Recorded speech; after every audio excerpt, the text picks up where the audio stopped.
LiberalViewer presents.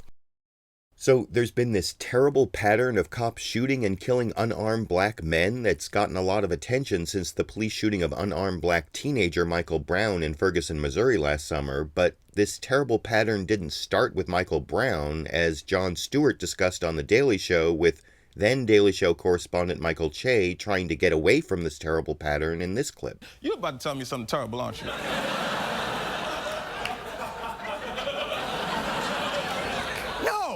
No. Yes. Last year, a Charlotte police officer gunned down an unarmed college football player who approached a white woman's house for help after crashing his car. And all right, where are you going? Where are you going? Michael, where are you going? Come, I gotta find a place where they don't kill people, man. Black people not making. I ain't going there, man. They killed a black dude at Kroger, Little Rock, unarmed senior citizen. No fair at all. Nope, not New Orleans. They killed a kid in a pot raid. Oh, not there either. Dude got shot in his own driveway for wearing baggy pants. Shot in the back with an AR-15. Killed for picking up a BB gun at Walmart. A f***ing toy BB gun. No, Michael, get out of there. You've got to go somewhere safe, Michael. Go somewhere. So I guess it would be sad if outer space were a safer place for unarmed black men, but the danger The Daily Show was satirizing there is more than just a series of anecdotes. The actual statistics are pretty alarming, as, for example, when Michelle Alexander, author of the important recent book The New Jim Crow, compared these police shootings to lynchings during the Jim Crow era in a recent speech in Ohio that included this clip. Today, in 2014, in the age of Obama, the rate of police killings of black Americans is nearly the same as the rate of lynchings in the Jim Crow era. About twice a week, or every 3 or 4 days, an African American is killed by a white police officer. Now, this figure excludes, of course, Trayvon Martin, who was killed by a self-appointed neighborhood watchman, and Jordan Davis, who was killed by a white man for playing his music too loud. Those types of killings are not included in the statistics because these young men were not killed by the police, they were killed by vigilantes.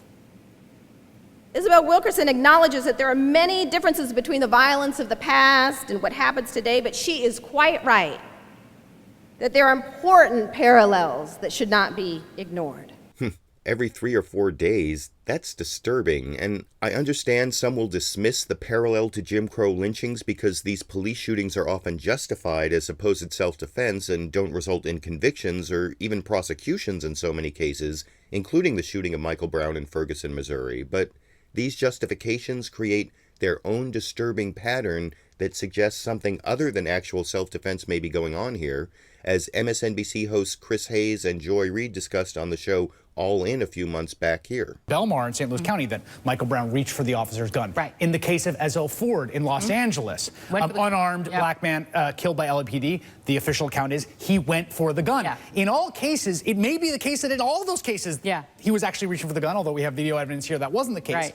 But it is also significant in the sense of what kind of self-defense latitude it gives a police officer. Yeah, and you think about it, either there's this tremendous epidemic of black men trying to grab police officers' guns, or there is something to the fact that police understand in their training what the use of force matrix is. And I think more African Americans, more Americans need to understand the use of force matrix, which means that if a police officer stops you and you raise your voice, they're allowed to escalate their force to the next level. Right. If you touch them, they're allowed to escalate force to the next level. If you do anything that they could reasonably say could have caused the officer death or serious bodily injury, they can shoot you. Yeah. And police officers do understand the use of force matrix, whether they're poorly trained or well trained. They know that. Yeah. And they understand even that in terms of a shooting, there is a distance away from the person who was shot that matters in a case. They do understand their own self-defense. And so you do start to wonder, again, it's either an epidemic of a lot of black men trying to grab police officers' guns, knowing all of the issues that happen between police and black men, or this is a standard defense that works. And I gotta say, based on my work as a criminal defense attorney, that police officers are often well-trained witnesses who write their police reports,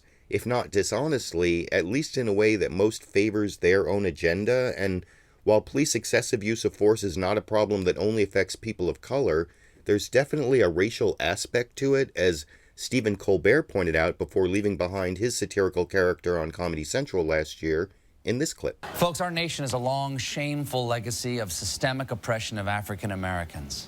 And I'll grant you, things aren't completely equal, White people have better economic and educational opportunities and are regarded without suspicion by law enforcement. But on the other hand, black people get to use the N-word.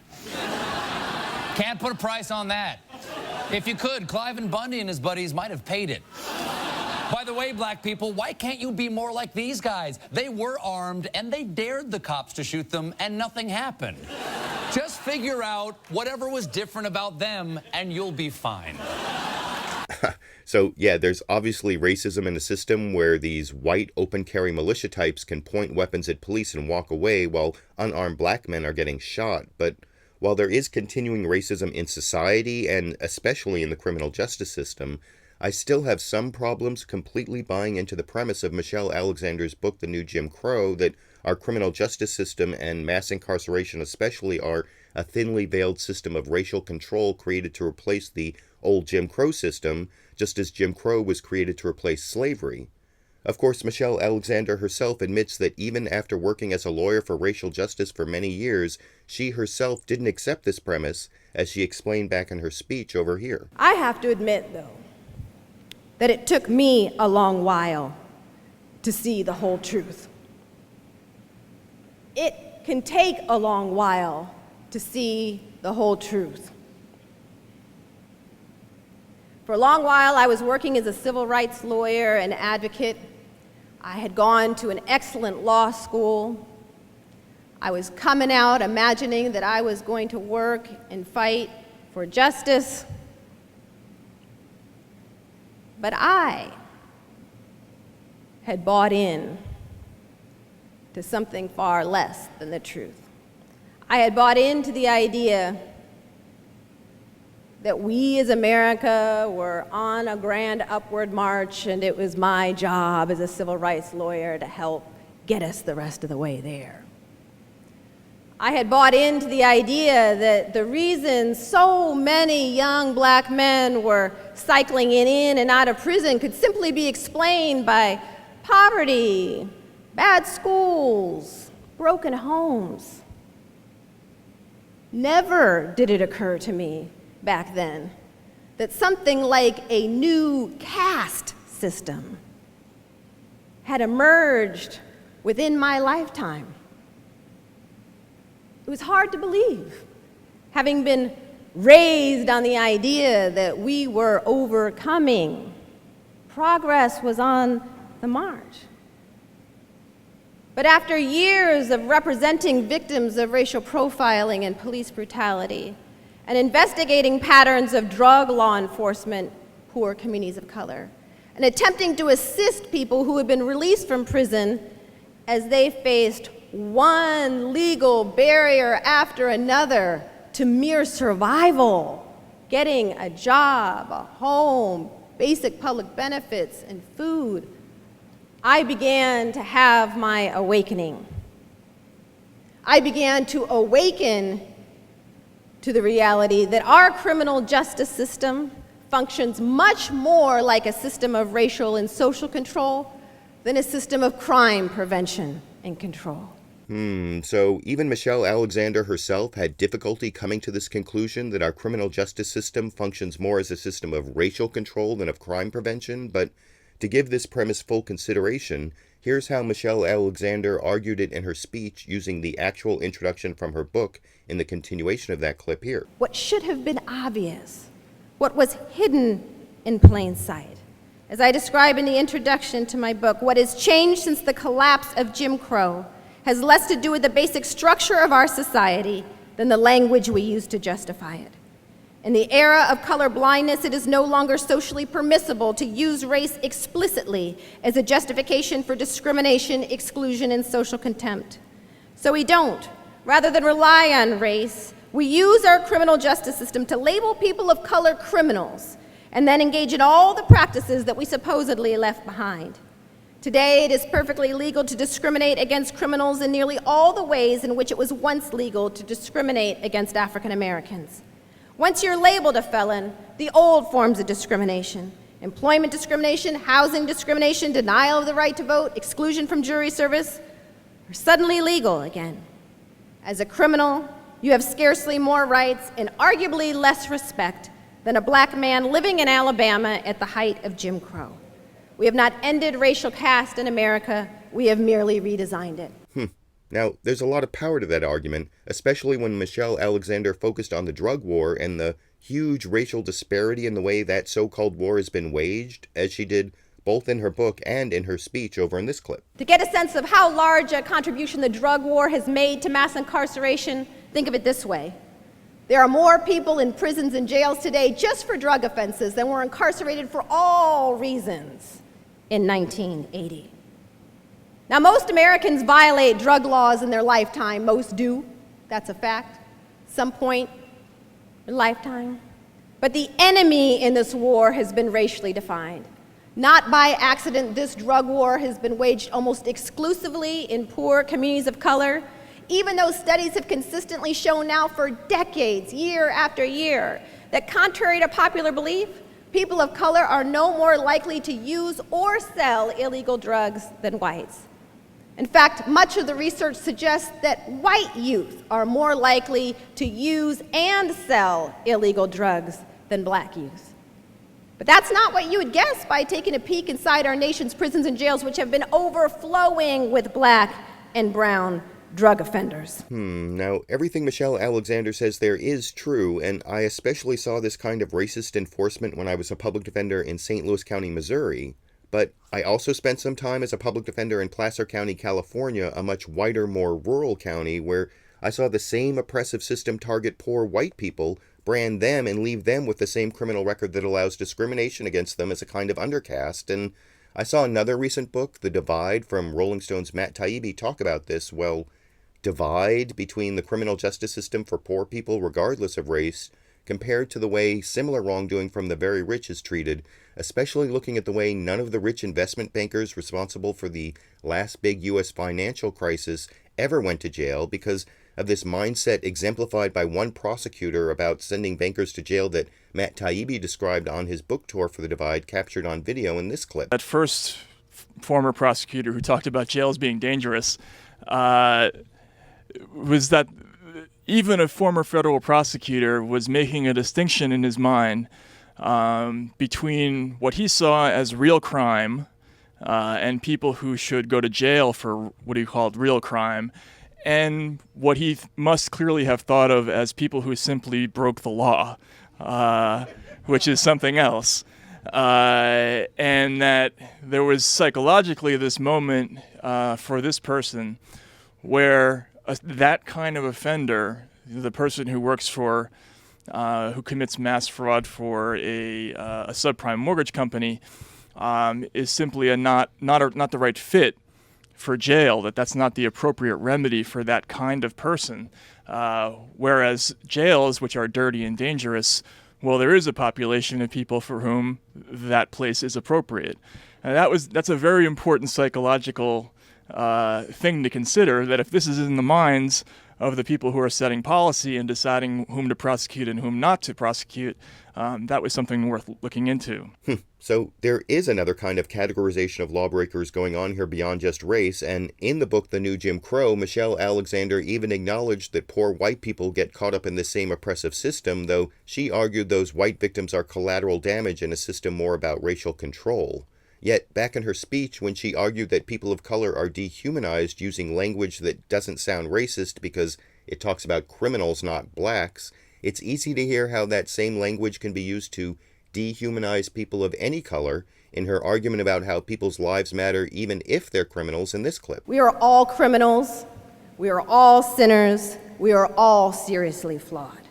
The fact that we believe that some lives matter more, that some people are worth caring about and others not, that some communities ought to be saved while others can be raised. The idea that some people, some humans are disposable, can be locked up and throw away the key. The idea that you can tell who those people are just by looking at them. Those false beliefs helped to birth and sustain slavery. Those false beliefs birthed and sustained Jim Crow. And those false beliefs have birthed yet another massive system of racial and social control, a system of extraordinary cruelty, a system that one day we as a nation, I pray, will be ashamed of, much the way we are ashamed of slavery and Jim Crow. Now, that's a really inspiring speech, and I think when Michelle Alexander called mass incarceration a system of racial and social control there, that's most accurate, though obviously she's emphasizing the racial control, and that's the premise of her book. But while ignoring the way the system operates as racial control misses an important truth, there's also an important truth in recognizing a broader kind of dehumanization of anyone labeled as a criminal, or at least a certain kind of criminal, because then the antidote is making sure every person is treated with respect and dignity, which includes special attention to the racism in the system, even if it's not the old explicit racism, but instead this more insidious racism masked by colorblind language that's still very evident from the disproportionate racial results. Plus, Matt Taibbi hinted at another important reason to recognize the way the criminal justice system controls people by class and not just race in his answer to a question back on his book tour in this clip. In the 60s, we would have called this a class war. Look, this situation clearly isn't split 50-50. It's not even really a 99% and 1% thing. It's really about the 1% on one far end of the spectrum, and then there's the very poor on the other end of the spectrum who are severely victimized by the problems of the criminal justice system and the unfairnesses of it. Now, I talk a little bit in the book about how middle-class people can become targets as well. Like, for instance, the SEC, they've openly talked about, for instance, going after smaller businesses because, quote unquote, that is where the fraud tends to proliferate. The reality is it's just easier to make cases against small businesses than it is against big businesses. Also, if you're, there are people who are subject to the problems of the credit bureaus. All of us, whether we're very poor or just, a little bit strained for money, we have the same problems. But in reality, this is an issue of the very rich against, set against the severe problems of the very poor. And there's all these people in the middle who are mostly unaware, either unaware or as you say, sympathetic with the 1%. And it is a class war. I think the book, The Real Jim Crow, really gets to it. It's a brand new approach to racial and economic oppression in this country. And I think if it were more widely publicized, that we would have open discord about it, and we would call it what it is. So Matt Taibbi there actually talked about a system of racial and economic oppression and had no problem explicitly referencing Michelle Alexander's book, The New Jim Crow, as part of his argument that the criminal justice system is designed to oppress the poor for engaging in conduct for which the rich remain unpunished. But Matt Taibbi also hinted at a more important point, that recognizing this class dynamic more openly might lead to a bigger movement to end mass incarceration. Despite the power of Michelle Alexander's argument and the Black Lives Matter movement, I think more people will feel a greater self-interest in ending mass incarceration if they recognize the way the poor and even the middle class can get ground up in a criminal justice system that rarely affects the 1%. But I want to know what you think. Is the criminal justice system more racist, more classist, or something else? And what's the best way to build a movement to end the unfair, oppressive system of mass incarceration both Michelle Alexander and Matt Taibbi documented so well in their books? YouTube, you decide.